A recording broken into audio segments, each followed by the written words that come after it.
Hello foodies, welcome to my channel. ఈరోజు మనం ఈజీగా టమాటా రైస్ ఎలా చేసుకోవాలో చూద్దాం. ముందుగా స్టవ్ ఆన్ చేసి ప్యాన్ పెట్టేసుకొని దాంట్లో ఆయిల్ వేసి ఆయిల్ హీట్ అయ్యాక ఆవాలు జీలకర్ర వేసుకోవాలి. ఈ ఆవాలు జీలకర్ర వేగాక ఇందులోనే 2 టేబుల్ స్పూన్స్ అలా శనగపప్పు వేసుకోవాలి. ఈ శనగపప్పు క్రిస్పీగా రావాలి అంటే కొంచెం ఫ్రై చేసుకోవాలి. ఈ శనగపప్పు కూడా ఫ్రై అయ్యాక ఇందులోనే ఆనియన్స్ వేసుకోవాలి. ఈ ఆనియన్స్ కూడా ఫ్రై అయిన తర్వాత ఇందులో 1 టేబుల్ స్పూన్ అల్లం వెల్లుల్లి పేస్ట్ వేసుకోవాలి. ఈ అల్లం వెల్లుల్లి పేస్ట్ మొత్తం కలిసేలాగా కలపాలి. ఆ తర్వాత దీంట్లోనే మనం ముందుగా రెడీ చేసి పెట్టుకున్న టమాటో ప్యూరీని ఇందులో వేయాలి. నేను ఇక్కడ మీడియం సైజ్వి 3 టమాటోస్ యూస్ చేశాను. ఈ టమాటో ప్యూరీ ఇందులో వేసాక కలపాలి.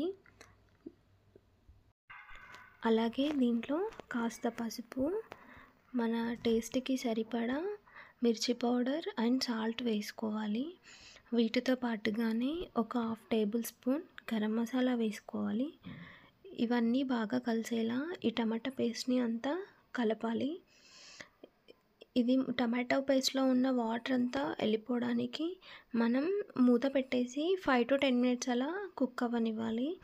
ఇలా 5 to 10 మినిట్స్ అలా మనం కుక్ అవ్వనిస్తే టమాటో పేస్ట్లో ఉన్న వాటర్ అంతా వెళ్ళిపోతుంది. ఈ వాటర్ అంతా వెళ్ళిపోయిన తర్వాత ఇలా అవుతుంది చూడండి. కొంచెం గట్టి పడుతుంది మన టమాటా ప్యూరీ అనేది.